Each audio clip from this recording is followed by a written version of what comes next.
नमस्कार friends, a very good morning to all of you. आज का जो हमारा वीडियो है वो कंटिन्यूइंग वीडियो है प्रादेशिक परिदृश्य के अंतर्गत। आप जानते हैं कि हम अप्रैल 2021 के अंतर्राष्ट्रीय क्रोनोलॉजी को पढ़ रहे हैं और उसमें हमने प्रादेशिक परिदृश्य में आधा पोर्शन कर लिया था।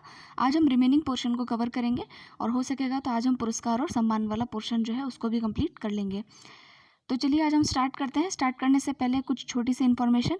इस मैगजीन का जो पीडीएफ है वो अपलोड कर दिया गया है, तो आप हमारा टेलीग्राम चैनल है study for RS and IAS, उसको ज्वाइन कर लीजिए। वहाँ पर आप इस मैगजीन का पीडीएफ जो है आपको अवेलेबल हो जाएगा। और इसके अलावा जितने भी मैगजीन्स हैं जो कि हमने एनालाइज़ की हैं, उन सभी मैगजीन्स का पीडीएफ अब वहाँ पर अवेलेबल है। और आरपीएससी से रिलेटेड जितने भी अपडेट्स हैं वो भी सब वहाँ पर अवेलेबल है। तो उस चैनल जो है आपके लिए काफ़ी काम का है, प्लीज़ उसको ज्वाइन कर लीजिएगा। तो चलिए अब आज हम स्टार्ट करते हैं। हमें पढ़ना था ब्रिटिश डेप्यूटी हाई कमिश्नर का उच्च शिक्षा के क्षेत्र में भागीदारी का प्रस्ताव। देखिए, हालांकि ये इतना इंपॉर्टेंट नहीं है कि न्यूज़ क्या है, इंपॉर्टेंट ये है कि डेप्यूटी हाई कमिश्नर जैसी चीज़ जो है वो क्या होती है, हाई कमिश्नर क्या होता है। तो देखिए, दो चीज़ें हैं, एक होता है हाई कमिश्नर और एक होता है हमारा एम्बेसीज। ठीक है, एम्बेसडर जिसको आप बोलते हैं, राजदूत। ठीक है, एक होता है एम्बेसडर और एक होता है आपका हाई कमिश्नर। इन दोनों में अंतर क्या है? तो देखिए, भारत जो है एक कॉलोनी रहा था, यानी उपनिवेश रहा था किसका? ब्रिटेन का। तो जितनी भी कॉलोनीज़ हैं जो कि उपनिवेश, यानी कि अभी भी देखिए ये जो है कॉमनवेल्थ का भाग है। कॉमनवेल्थ गेम्स सुने होंगे आपने। तो कॉमनवेल्थ के अंदर वही देश सम्मिलित हैं जो एक समय में ब्रिटेन की जो है कॉलोनी रहे थे, यानी कि उपनिवेश रहे थे। तो यहाँ पर जिन भी राजदूतों की नियुक्ति होती है उनको एम्बेसडर नहीं कह करके और उनको जो है हाई कमिश्नर कहा जाता है। ठीक है, और इसके अलावा जहाँ पर भी हमारे आईएफएस ऑफिसर यानी कि इंडियन फॉरेन सर्विस के जो भी ऑफिसर्स अपॉइंट होते हैं उनको एम्बेसडर कहा जाता है। लेकिन इन देशों में जहाँ पर भी जो ये कॉमनवेल्थ नेशंस के पार्ट हैं, तो वहाँ पर जो नियुक्तियाँ होती हैं उनको जो है हाई कमीशन कहा जाता है, एम्बेसडर नहीं कहा जाता। तो यही दोनों में अंतर है। तो अब हम आगे इस न्यूज़ को देख लेते हैं कि ये जो प्रस्ताव हुआ है तो ब्रिटेन और भारत के बीच में हुआ है। राजस्थान और गुजरात के लिए जो है ये ब्रिटिश डिप्यूटी हाई कमिश्नर जो है वो जो है उन्होंने कुछ प्रस्ताव रखे हैं। उनका नाम है पीटर कुक, यहाँ पर नाम भी लिखा हुआ है। और ये लोग क्या करेंगे कि उच्च शिक्षा में, हेल्थ केयर में, जलवायु परिवर्तन, ऑटोमोबाइल, खाद्य प्रसंस्करण, ऑयल, गैस, पेट्रोलियम, वस्त्र एक्सेट्रा एक्सेट्रा के क्षेत्र में ब्रिटेन के द्वारा जो है निवेश किया जाएगा और इन पर चर्चा की जाएगी। बस इतना ही ध्यान रखना है, उसके बाद में कोई इतनी विशेष न्यूज़ ये है नहीं। फिर देखते हैं क्यूएस वर्ल्ड रैंकिंग 2021 में आईआईएम उदयपुर का स्थान जो है वो बरकरार रहा है। आप पीछे याद कीजिए कि हमने क्यूएस वर्ल्ड रैंकिंग देखी थी, तो उसके अंदर जो है हमारा राजस्थान का जो उदयपुर है, उदयपुर में आप जानते हैं कि जो मैनेजमेंट इंस्टीट्यूट है आईआईएम जो है उसका जो स्थान है वो उसको प्राप्त हुआ है। कौन सा स्थान इसको प्राप्त हुआ है? 30 देशों के प्रतिष्ठित 101 संस्थानों की सूची में इन्होंने जो है इसने अपना स्थान कायम किया है। और कौन सा स्थान कायम किया है? तो इसमें स्थान तो नहीं दे रखा है, लेकिन हाँ ये ज़रूर दे रखा है कि यहाँ देखिए आप कि इंस्टीट्यूट से मिली जानकारी के अनुसार 2011 में स्थापित आईआईएम उदयपुर कब स्थापित हुआ है? 2011 में। और उदयपुर में क्यूएस रैंकिंग 2021 में टॉप ग्लोबल बिजनेस स्कूलों की लीग में जो है इसको शामिल किया गया है। तो यहाँ देखिए, university of Sydney business school के साथ शामिल होने वाला विश्व स्तर का सबसे नया और एशिया में सबसे नया बी स्कूल यानी कि बिजनेस स्कूल कौन सा है? उदयपुर वाला आईआईएम। तो हमें सिर्फ इतना याद रखना है कि अगर कोई पूछ ले कि क्यूएस रैंकिंग में राजस्थान से कौन सा जो है संस्थान शामिल है, तो हम लिखेंगे उदयपुर का आईआईएम संस्थान जो है वो शामिल है। फिर है राजस्थान की पहली हस्तशिल्प नीति यानी हैंडीक्राफ्ट नीति जो है उसका प्रारूप का मतलब होता है ड्राफ्ट। अभी तो ड्राफ्ट ही जारी किया है इन लोगों ने, तो हालांकि इतना इंपॉर्टेंट नहीं, क्योंकि वही जो है क्या कहते हैं उसको घिसी पिटी बातें हैं सारी कि हम जो है ऐसे उत्पाद बनाएंगे, अंतर्राष्ट्रीय स्तर तक लेके जाएंगे, पहचान दिलाएंगे, ये सब करेंगे। और दिसंबर के अंदर जो है ये लोग इसका जो है सप्ताह भी मनाने वाले हैं। तो ये भी इतनी कोई खास इसमें न्यूज़ है नहीं। तो हम आगे चलते हैं। फिर नेक्स्ट हम देखते हैं सुंदर कांति जोशी क्रिकेट अवार्ड। तो देखिए, जो ये सुंदर कांति जोशी क्रिकेट अवार्ड है ये जो है सुंदर कांति जोशी के नाम पर है और इसको जो है महिला क्रिकेटरों को दिया जाएगा। और ये अवार्ड इंपॉर्टेंट है, वेरी इंपॉर्टेंट, इस पर इंपॉर्टेंट लगा लीजिएगा। इंपॉर्टेंट क्यों है? क्योंकि ये पहली बार दिया जा रहा है। ठीक है, ये पहली बार ये अवार्ड दिया जा रहा है, इसलिए ये बहुत इंपॉर्टेंट है। तो क्रिकेट के क्षेत्र में महिलाओं को दिया जाएगा और वो भी जूनियर और सीनियर दो इसके लेवल बनाए जाएंगे। जो सीनियर लेवल होगा उनको 21,000 का पुरस्कार और जो जूनियर लेवल के खिलाड़ी होंगे उनको 11,000 का पुरस्कार से जो है सम्मानित किया जाएगा। तो काफ़ी अच्छी घोषणा है ये खिलाड़ियों के लिए। तो देखिए, राजस्थान की वर्ष के सर्वश्रेष्ठ खिलाड़ी के लिए पुरस्कार 2 श्रेणियों सीनियर और जूनियर में दिए जाने की घोषणा की गई है। यहाँ पढ़ सकते हैं। इस बार किसको दिया है? तो सीनियर वर्ग में आयुषी गर्ग को और जूनियर वर्ग में सिमरन चौधरी को। अब ये आपके लिए इंपॉर्टेंट क्वेश्चन हो जाता है, क्योंकि आपको पता है मेंस में हमको स्पोर्ट्स जो है वो पढ़ना है। आरएस मेंस में स्पोर्ट्स जो है 20 नंबर का आपका पेपर है। और इस बार अगर आप 2018 का पेपर देखेंगे इसका, तो आपको पता चल जाएगा कि कहीं से भी उठा करके जो है खिलाड़ियों के नाम पूछ लिए गए हैं जो कि अनकॉमन खिलाड़ी थे, जिसके बारे में लगभग हम नहीं जानते। तो इस बार जो है हो सकता है कि पूछ लिया जाए। तो इनके नाम याद रखिएगा कि आयुषी गर्ग है और एक जो है जूनियर वर्ग में है सिमरन चौधरी। ठीक है, तो इनको 2019-20 के लिए चयनित किया गया है। और ये जो है सुंदर कांति जोशी जो है उनका जन्म दिवस आता था 13 अप्रैल को, तो उस दिन प्रदान किए जाएंगे। हालांकि इतना फैक्ट भी कोई नहीं पूछेगा। फिर देखिए, इस पुरस्कार के अंदर 21,000 की नगद राशि जो सीनियर वर्ग को और 11,000 की जो नगद राशि है वो जूनियर वर्ग को दी जाएगी। महिला क्रिकेट में इस प्रकार के पुरस्कार की देश में पहली बार शुरुआत की गई है, जो सिर्फ महिला क्रिकेट को दिए जाएँ। ठीक है, इसलिए इम्पॉर्टेंट है। अब नेक्स्ट हम चलते हैं लोकायुक्त के ऊपर। तो देखिए, लोकायुक्त पे आगे पढ़ने से पहले तो अपॉइंटमेंट है सिर्फ। ये न्यूज़ तो मैंने आपसे शेयर भी की थी। अगर आप टेलीग्राम चैनल पे हैं तो आपको पता होगा कि ये ऐसी जो न्यूज़ होती है करंट अफेयर्स की राजस्थान से संबंधित, इनको हम शेयर करते हैं। जैसे चिरंजीवी योजना हो गई, ठीक है, आयुष्मान भारत योजना हो गई, अन्नपूर्णा रसोई योजना जिसका नाम अभी जो है इंदिरा रसोई योजना किया गया है। ऐसी न्यूज़ जो है न्यूज़पेपर में आती है, उसको हम शेयर करते रहते हैं वहाँ पर। तो ये भी हमने पढ़ ली थी। ये जो PK लोहरा जो है, इनको नए लोकायुक्त के रूप में नियुक्ति मिली है। तो पहले हम देख लेते हैं लोकायुक्त का थोड़ा इतिहास देखते हैं। तो देखिए, सबसे पहली चीज़ 1973 के अंदर हमारे यहाँ पर लोकायुक्त का गठन पहली बार किया गया था। ठीक है, और लोकपाल और लोकायुक्त के लिए तो आपको पता ही है, लोकपाल जो है उसके लिए 2013 में एक्ट लाया गया था। ठीक है, तो ये क्या करते हैं कि जितने भी जैसे कि मंत्री होते हैं, पब्लिक सर्वेंट्स होते हैं, उनके ऊपर सर्विलेंस के लिए जो है इनको रखा जाता है। यानी कि इनके विरुद्ध अगर आपको कोई शिकायत करनी हो तो एक जो है स्वतंत्र एक निकाय है जो आपकी शिकायत को जो है सुन सकता है इन लोगों के विरुद्ध। ठीक है, तो यहाँ पर जो है राजस्थान के अंदर 1973 में इसको स्टार्ट किया गया था। तो सेंटर के अंदर तो होते हैं लोकपाल और स्टेट के अंदर क्या होते हैं? लोकायुक्त होते हैं। इनको जो है ओम्बड्समैन भी कहा जाता है। ओम्बड्समैन इनको इसलिए कहा जाता है क्योंकि ये जो संस्था है, इसका जो आइडिया है सबसे पहले ओम्बड्समैन स्कैंडिनेविया का जो ओम्बड्समैन संस्था है वहाँ से लिया गया था। स्वीडन में जो ओम्बड्समैन है उसके बेसिस पर सबसे पहले जो है वहाँ पर जो है सबसे पहले एक ओम्बड्समैन नाम की संस्था जो है बनाई गई थी, जो कि जो है इंडिपेंडेंटली यानी कि स्वतंत्र रूप से जो वहाँ के जितने भी कार्यकारी अधिकारी हैं उनके विरुद्ध कंप्लेंट्स को जो है सुनती थी। ठीक है, उसी प्रकार से जो है लोकायुक्त और लोकपाल की जो मांग है हमारे यहाँ पर की गई थी। आपको पता है लोकपाल की अपॉइंटमेंट के लिए अन्ना हज़ारे ने जो है काफ़ी मूवमेंट भी चलाया था। 2013 में लोकपाल एक्ट आ चुका है और लोकायुक्त एक्ट के तहत जो है राजस्थान में 1973 के अंदर जो है ये इस नामक पद की जो है स्थापना की गई थी। तो हमारे पहले लोकायुक्त बनाए गए थे, उनका नाम था ID दुआ। ये भी पूछा जा सकता है। और इस बार अगर आपने RS मेंस का पेपर देखा हो तो 2 मार्क्स के अंदर क्वेश्चन आया था कि लोकायुक्त जो है उसकी परिधि के अंदर यानी कि वो किस किस के ऊपर जो है कंप्लेन जो होती है उसको सुन सकता है, उसका पावर पूछा था, ज्यूरिसडिक्शन पूछा था। ठीक है, तो वो भी अभी हम देखेंगे।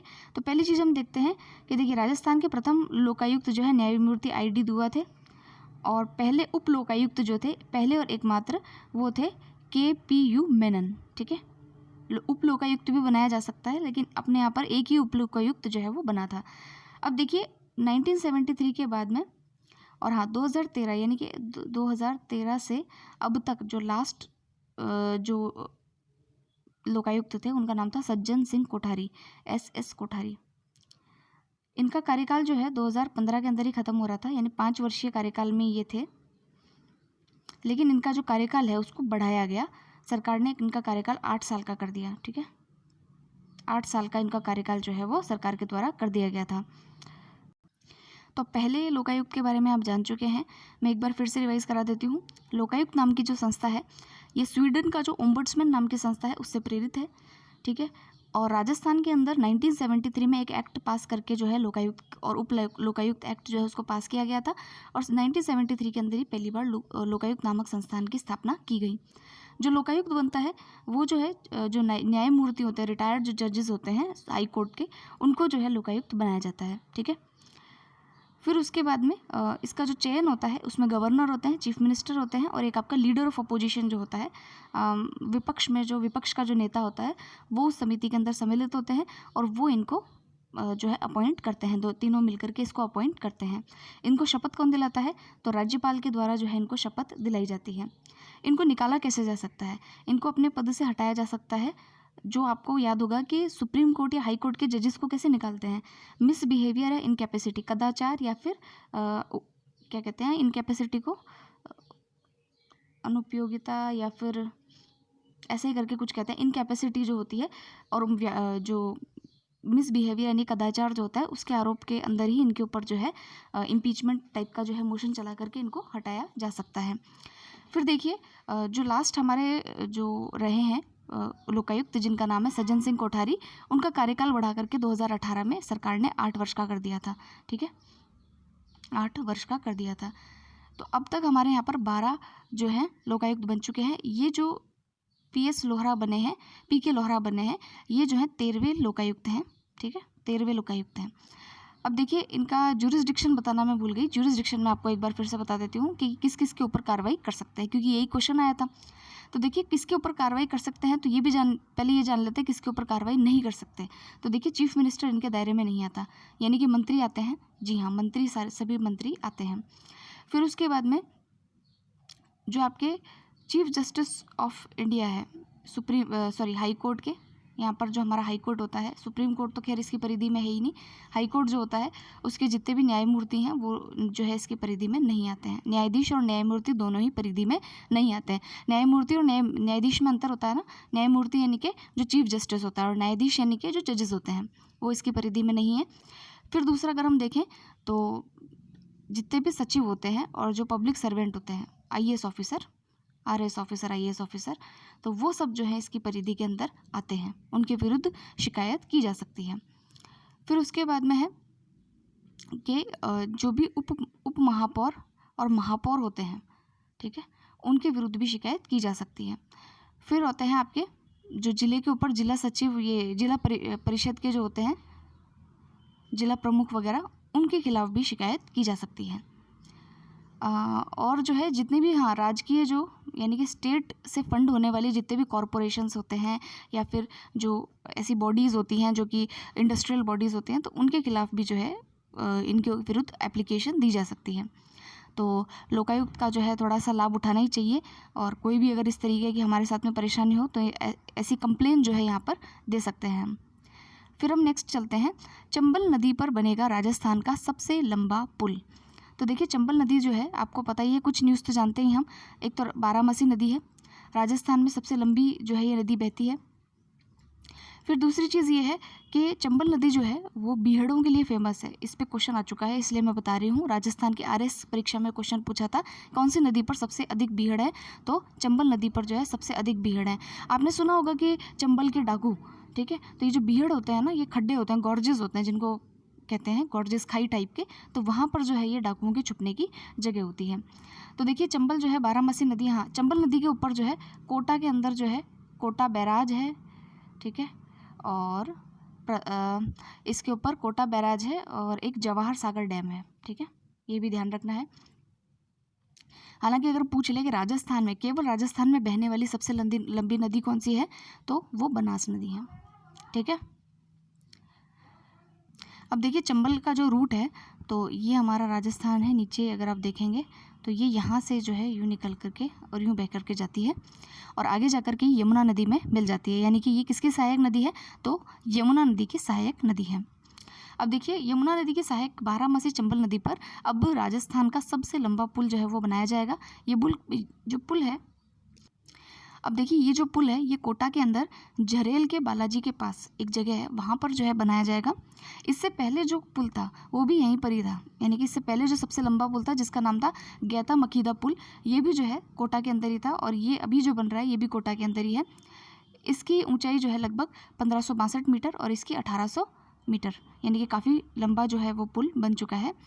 इस पुल के निर्माण से कोटा जो है सीधे सवाई माधोपुर से जुड़ जाएगा तथा 12 जिले का सीधा संपर्क इटावा खतौली होते हुए सवाई माधोपुर और मध्य प्रदेश से हो जाएगा। ठीक है, ये इटावा खतौली किधर है? यूपी के अंदर है। फिर देखिए इसके लिए 165 करोड़ का जो है डीपीआर तैयार किया है इन्होंने, बाकी ये तो छोड़िए, बजट में घोषणा थी ये वो करके, ये तो बकवास बातें हैं। बस हमको ये पता होना चाहिए चंबल नदी पर जो ये पुल बन रहा है ये कहाँ पर बन रहा है। ठीक है, अच्छा अब नेक्स्ट जो है, अच्छा एक क्वेश्चन आपसे, मैंने आपको ये नहीं बताया था, चंबल नदी के बारे में मैंने सारी चीज़ें आपको बता दी, लेकिन अब एक क्वेश्चन जो मैं आपसे पूछ रही हूँ वो आप मुझे बताएंगे। जो चंबल नदी है इसको और कौन से नाम से जाना जाता है? चंबल नदी का उद्गम स्थल बताएं। ये 2 क्वेश्चन आपके लिए है। ठीक है, ज्योग्राफी का स्टैटिक पोर्शन है तो आपको पता होना चाहिए, तो आप बताएंगे कमेंट सेक्शन में। नेक्स्ट है ईज़ ऑफ लिविंग इंडेक्स में जयपुर 23वें स्थान पर। तो देखिए केंद्र सरकार ने ये ईज़ ऑफ डूइंग बिजनेस नहीं है वर्ल्ड बैंक वाला, वो मत समझ लीजिएगा आप, वो काफ़ी इंपॉर्टेंट है, लेकिन हाँ राजस्थान के पॉइंट ऑफ व्यू से आपका जो करंट अफेयर्स के क्वेश्चन आते हैं, जैसे कि आरपीएससी में भी सब इंस्पेक्टर का एग्जाम होगा, पटवारी का एग्जाम होगा, तो पटवारी का तो पता नहीं कब होगा और सब इंस्पेक्टर की हालांकि डेट नहीं आई है, लेकिन तब तक हाँ ये है 1 साल का करंट अफेयर्स हमें तैयार करके रखना चाहिए। तो देखते हैं ईज़ ऑफ लिविंग इंडेक्स जो है हो सकता है पूछ लिया जाए, राजस्थान में जयपुर की रैंकिंग उसमें क्या है। तो देखिए केंद्र सरकार ने जो है 4 मार्च को देश के शहरों की निवास योग्य स्थिति का आंकलन करने के लिए, यानी रहने योग्य जो शहर हैं उनका आंकलन जारी करने के लिए एक इंडेक्स जारी किया था, जिसको उन्होंने कहा ईज़ ऑफ लिविंग इंडेक्स। और उसी के साथ उन्होंने एक और इंडेक्स जारी किया था जिसका नाम था म्यूनिसिपल कार्य निष्पादन सूचकांक, EOLI, जो आपने पढ़ा था अभी पीछे, EOLI ये हम पढ़ चुके हैं, याद है ना, वो दोनों जो है 10 लाख से कम ज़्यादा जनसंख्या और 10 लाख से कम जनसंख्या वाले, ठीक है, नगर पालिकाओं का और उनका, तो उसमें राजस्थान के जयपुर का भी चयन हुआ है। प्रदेश की जो राजधानी जयपुर है 10 लाख से अधिक जनसंख्या वाले शहरों की श्रेणी में 55 के स्कोर के साथ में 23वीं रैंक जो है इसको दी गई है। जोधपुर को 21वीं रैंक दी गई है, कोटा को 44वीं रैंक दी गई है। इतने सारे तो याद नहीं होंगे, लेकिन हम जो है मेन याद रख लेते हैं कि हमारा जो जयपुर है उसको 23वीं रैंक है, जोधपुर को 21वीं, तो पहले जोधपुर याद रखिए 21वीं रैंक, फिर जयपुर जो है उसको 23वीं रैंक, फिर कोटा, फिर अजमेर और फिर उदयपुर नामक शहर जो है वो इसमें आते हैं ओवरऑल रैंकिंग में। और MPI की अगर रैंकिंग देखेंगे तो इसमें जो है जयपुर को जो है 19वां स्थान जो है इसके अंदर दिया गया है और जोधपुर को 46वां स्थान और कोटा को 50वां स्थान। ठीक है, नेक्स्ट आज़ादी का अमृत महोत्सव प्रदेश भर में होगा 75 कार्यक्रमों का आयोजन। तो ये इतना इंपॉर्टेंट नहीं है, वो कार्यक्रम जो है वो कोई नहीं पूछेगा आपसे, ठीक है, हमारे यहाँ शांति मार्च और ये वो निकाले जाएंगे, छोड़िए उसको। फिर देखिए जो राजस्थान न्यूज़ इन शॉर्ट है उसको देख लेते हैं। अब हम देखते हैं राजस्थान न्यूज़ इन शॉर्ट। तो देखिए सबसे पहला है राजस्थान राज्य निशानेबाजी जो निशानेबाजी है उसके अंदर आद्या तायल ने जीते 4 स्वर्ण पदक। तो देखिए 10 मीटर की जो पिस्टल स्पर्धा है उसमें जो जूनियर निशानेबाजी थी और सीनियर निशानेबाजी, मतलब कई सारे इसके अंदर हैं, देखिए यहाँ पर देख सकते हैं आप, 10 मीटर की सीनियर पिस्टल महिला में और 10 मीटर जूनियर पिस्टल महिला, 10 मीटर यूथ पिस्टल महिला, 10 मीटर सब यूथ पिस्टल महिला में सभी स्पर्धाओं के अंदर जो है आद्या तायल नाम की जो ये महिला हैं उन्होंने जो है स्वर्ण पदक जीता है। तो 4 स्वर्ण पदक जो है इन्होंने अपने नाम किए हैं।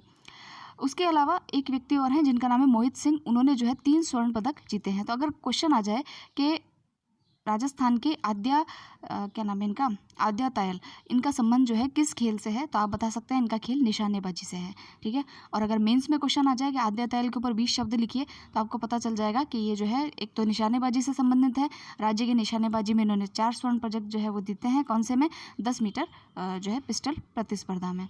ठीक है, नेक्स्ट हम देखते हैं जयपुर बना अंडर 19 डूंगरपुर ट्रॉफी चैंपियनशिप। तो देखिए ये जो है इसके विजेता अभी जयपुर रहे हैं। राजस्थान में जो है अंडर 19 का जो है खिताब हुआ था, जिसको कि डूंगरपुर ट्रॉफी जो है वो कहा गया है, और इसके विजेता रहे जयपुर की टीम और उप विजेता रहे उदयपुर की टीम। तो थोड़ा सा इसको ध्यान रखेंगे। फिर हम पढ़ेंगे मिताली घोष। ठीक है, ये मिताली राज नहीं है जो इंडियन वुमेन क्रिकेट टीम की कप्तान है, ये है मिताली घोष। तो देखिए ये जो है स्वर्ण भारत परिवार तथा MSME chamber of commerce and industry of India की ओर से इनको जयपुर की नृत्य गुरु मिताली घोष को जो है दिल्ली की most inspiring women of India के खिताब से नवाजा गया है। तो इसको ध्यान में रखना है। तो देखिए इससे पहले जो है मिताली घोष को डॉक्टर अब्दुल कलाम पुरस्कार से भी सम्मानित किया जा चुका है। तो क्वेश्चन पूछा जा सकता है कि हाल ही में चर्चित मिताली घोष जो है निम्न में से किसके लिए प्रसिद्ध है? तो आप लिख सकते हैं यहाँ पर, तो ये डांस गुरु है, नृत्य गुरु है, तो ये नृत्य से संबंधित हैं। ऐसे ही क्वेश्चन पूछे जाते हैं। फिर अब देखिए चित्र प्रदर्शनी आज़ादी एट 75 और खादी चरखा प्रदर्शनी, ठीक है, ये जो है आपको पता ही है कि अभी जो है आज़ादी के 75 वर्ष हम मना रहे हैं, तो इसमें कई सारे कार्यक्रम हैं। तो हमारे यहाँ से जो अभी अब ऊपर पड़ा था तो वो तो किसी काम का नहीं था, यहाँ वाला भी कुछ विशेष काम का है नहीं, कि इसके अंतर्गत जो है प्रदर्शनी लगाई जाएगी। कौन सी प्रदर्शनी? खादी चरखा प्रदर्शनी जो है उसको जयपुर के जवाहर कला केंद्र के अंदर जो है आयोजित किया जाएगा। तो यही इंपॉर्टेंट है, बाकी ये सब चीज़ें हैं इसको काट दीजिए, किसी काम का नहीं है। फिर देखिए आगे, डॉक्टर मंगत बादल को बाल साहित्य जो है पुरस्कार दिया गया है। देखिए साहित्य अकादमी जो है दिल्ली की, उसने जो है, तो देखिए इनको ये जो पुरस्कार है नई दिल्ली की ओर से प्रतिवर्ष दिया जाने वाला जो राजस्थानी भाषा बाल साहित्य पुरस्कार है उसके अंतर्गत इनको दिया गया है। और इनकी कृति है जिसका नाम है कुदरत रो न्याव, ठीक है, उसके लिए इनको दिया गया है। तो देखिए इनको जो है वर्ष 2010 के अंदर भी मीरा महाकाव्य के लिए साहित्य अकादमी पुरस्कार राजस्थानी भाषा में और जो है वो मिल चुका है, तथा सूर्यमल मिशन जो शिखर पुरस्कार है 2006 में, उससे भी इनको सम्मानित किया जा चुका है। तो थोड़ा बहुत हमको ध्यान रहे कि हमारे राजस्थान के जो साहित्यकार हैं जिनका नाम है मंगत बादल, ठीक है, डॉक्टर मंगत बादल, इनको किस क्षेत्र में पुरस्कार दिया गया है? तो बाल साहित्य पुरस्कार इस बार इनको दिया गया है। तो साहित्य के क्षेत्र में ये एक हस्ती है, इसलिए इनको पुरस्कार दिया गया है। नेक्स्ट हम देखते हैं जयपुर सरस राष्ट्रीय क्राफ्ट मेला। तो ये जो है राजस्थान जो आप जानते हैं राजीविका जो है राजस्थान ग्रामीण आजीविका विकास परिषद और ग्रामीण विकास विभाग उनके द्वारा जो है इसका आयोजन किया गया था। ये राष्ट्रीय क्राफ्ट मेला था और इसमें जो है 12 दिनों तक ये मेला चला है और इसमें स्वयं सहायता समूह, महिला उद्यमी और इस प्रकार के लोग जो है उन्होंने शामिल हुए हैं। और सर्वाधिक बिक्री बाड़मेर की सुशीला देवी को प्रथम पुरस्कार प्रदान किया गया है और इसी प्रकार से कई लोगों को इनमें पुरस्कार मिला है। तो ये इतना, हालांकि इसमें कोई पूछेगा नहीं तो इसको छोड़ देते हैं अपन। नेक्स्ट है वसुंधरा चौहान, इनके बारे में तो आप जानते होंगे, न्यूज़पेपर में आया था। देखिए काफ़ी जो है एक बहादुर बेटी कह सकते हैं हम, ये एनसीसी की हैं आई थिंक, है ना, एनसीसी की हैं और इन्होंने जो है डायरेक्ट इनको जो है सब इंस्पेक्टर की पोस्ट जो है उसके ऊपर जो है निमंत्रित किया गया है, या फिर यानी कि पोस्ट जो है इनको डायरेक्ट दी गई है। एनसीसी कैडेट है ये। तो इन्होंने भरतपुर में पुलिस से हथियार छीनने की कोशिश करने वाले बदमाशों का जो है डटकर सामना करते हुए उनके मंसूबों को नाकाम किया था, इसीलिए जो है इनको ये सम्मान दिया गया है। फिर देखते हैं नेशनल रोड साइकिलिंग में राजस्थान ने 5 स्वर्ण पदक जीते, इसको छोड़ दीजिए, ये भी नहीं पूछा जाएगा। फिर है अवनी लखेरा, ये अवनी लखेरा कौन है? तो इनके बारे में हमको पता होना चाहिए। तो देखिए सऊदी अरब के अंदर 2021 में संपन्न हुए Al Ain 2021 world shooting para sport world cup में अवनी लखेरा ने शानदार प्रदर्शन करते हुए भारत के लिए जो है रजत पदक जीता है और ये जो है राजस्थान से हैं और इन्होंने जो है महिलाओं की 10 मीटर एयर राइफल में रजत पदक जीता है। अभी हमने जो ऊपर वो जो ये पढ़े थे आद्या तायल और जो एक है मोहित सिंह, ये तो जो है राजस्थान पर्टिकुलर इन्होंने जीता है, राजस्थान से हैं और राजस्थान में ही कोई अवार्ड जीते हैं। अवनी लखेरा जो है इन्होंने इंटरनेशनल जो है आपका world shooting para sports world championship, वहाँ ये अवार्ड जीत करके लाई हैं, ठीक है। फिर अब नेक्स्ट देखते हैं अरुंधति चौधरी और निशा गुजर, ये कौन है? तो देखिए इन्होंने यूथ वर्ल्ड बॉक्सिंग चैंपियनशिप के अंदर जो है देश का प्रतिनिधित्व किया है। तो ये कहाँ की है? कोटा की है अरुंधति चौधरी, और निशा गुजर जो है वो ये भी यहीं की है, कोटा की है। तो इन्होंने पोलैंड में जो अभी यूथ वर्ल्ड बॉक्सिंग चैंपियनशिप हुआ था उसमें देश का प्रतिनिधित्व किया है। तो अब देखिए सिंपल सी चीज़ ये होती है कि जब भी स्पोर्ट्स पर्सनस के बारे में आप पढ़ें या किसी भी पर्सन इन न्यूज़, जैसे मान लीजिए किसी का निधन हो गया, किसी का अपॉइंटमेंट हुआ, तो कैसे पढ़ते हैं आप? उसको पढ़ने का एक ही तरीका है कि आप जो है उसके पद का ध्यान रखें। स्पोर्ट्स पर्सन है तो ये याद रखें कि कौन सा स्पोर्ट्स का जो है वो खिलाड़ी है, यही क्वेश्चन बेसिकली पूछा जाता है।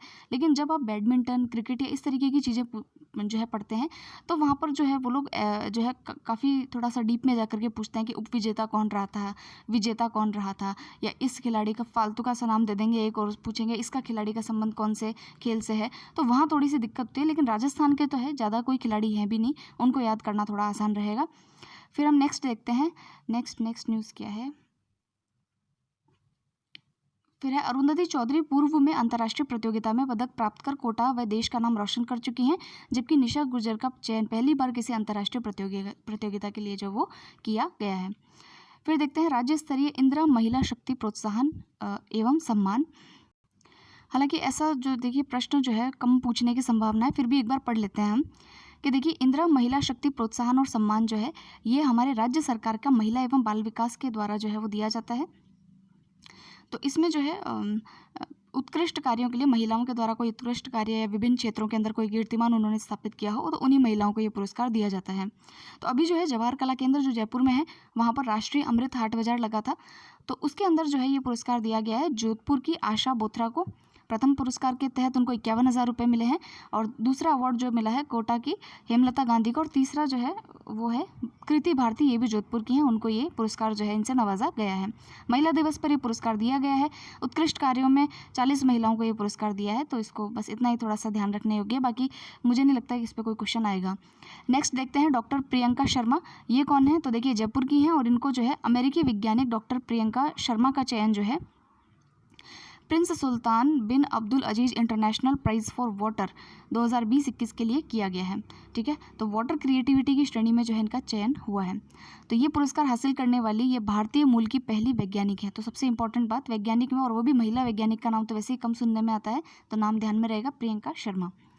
फिर है उषा आशा को ब्रिक्स CCI अवार्ड से जो है वो सम्मानित किया गया है। तो ये क्या है देखते हैं।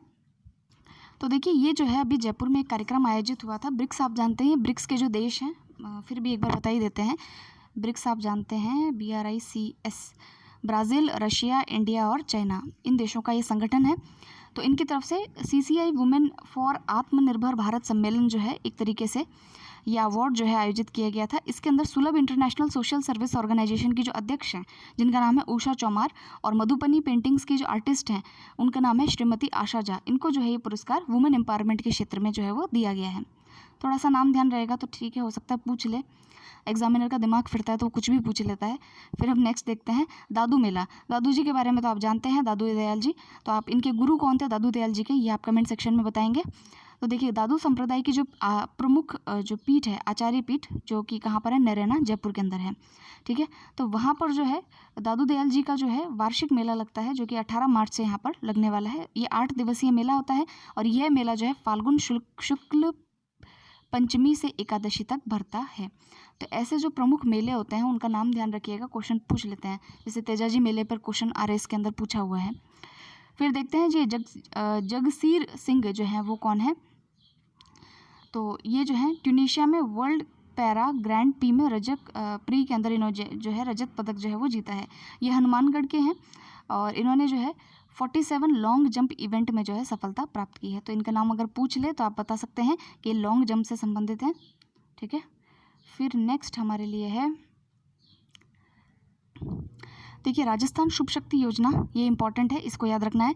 यह योजना जो है राज्य सरकार के द्वारा जो श्रमिक परिवार हैं उनकी जो बेटियां हैं और महिलाएं हैं या अविवाहित जो लड़कियां हैं उनको लाभ पहुंचाने के लिए योजना है। इसके तहत 55,000 रुपये जो है पंजीकृत किए गए हैं। ठीक है, जो है जो भी हितधारी हैं यानी कि जो भी स्टेक होल्डर्स हैं उनको 55,000 की आर्थिक सहायता दी जाएगी, जिससे कि इसका उपयोग जो है राज्य की श्रमिक महिलाएं बेटियों की शिक्षा के लिए, व्यावसायिक प्रशिक्षण प्राप्त करने के लिए या स्वयं का कोई व्यवसाय चलाने के लिए या कौशल प्रशिक्षण के लिए वो उपयोग में ला सकती हैं। नेक्स्ट देखिए शेखावटी उत्सव। सीकर जिले प्रशासन एवं पर्यटन विभाग के संयुक्त तत्वाधान के अंदर सीकर जिले के लक्ष्मणगढ़ में पहली बार शेखावटी उत्सव का जो है आयोजन किया गया है।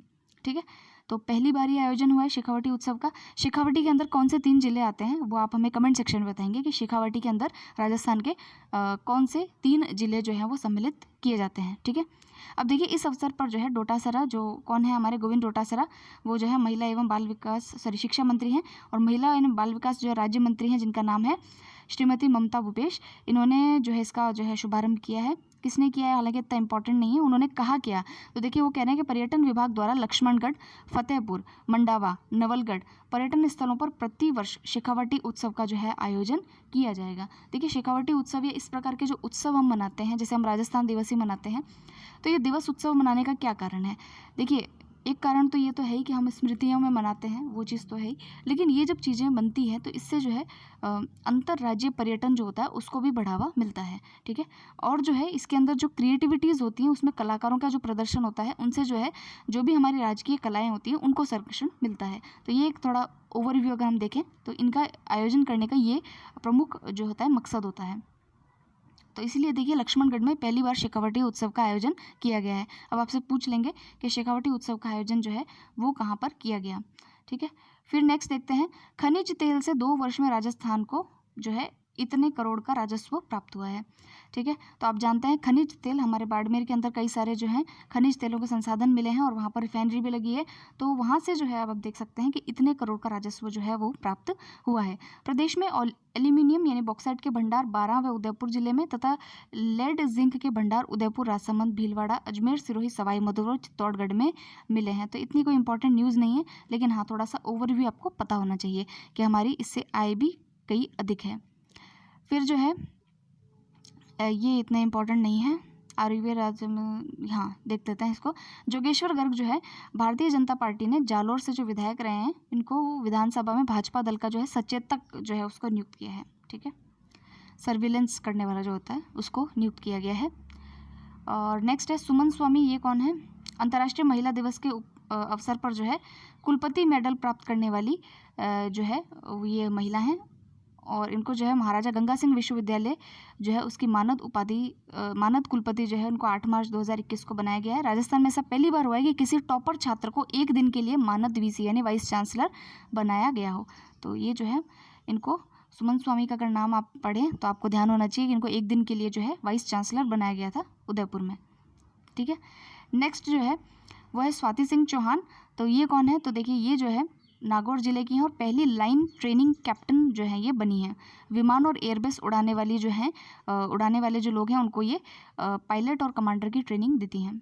और वंदे भारत मिशन के तहत इन्होंने जो है, वंदे भारत मिशन आप जानते ही हैं कि जब ये कोरोना में लॉकडाउन हुआ था तो जो विदेश से हमारे जो श्रमिक थे, जो कार्य करने वाले जो लोग थे, हिंदुस्तानी लोग थे, उनको लाने के लिए जो मिशन चलाया गया था उसको वंदे भारत मिशन कहते हैं।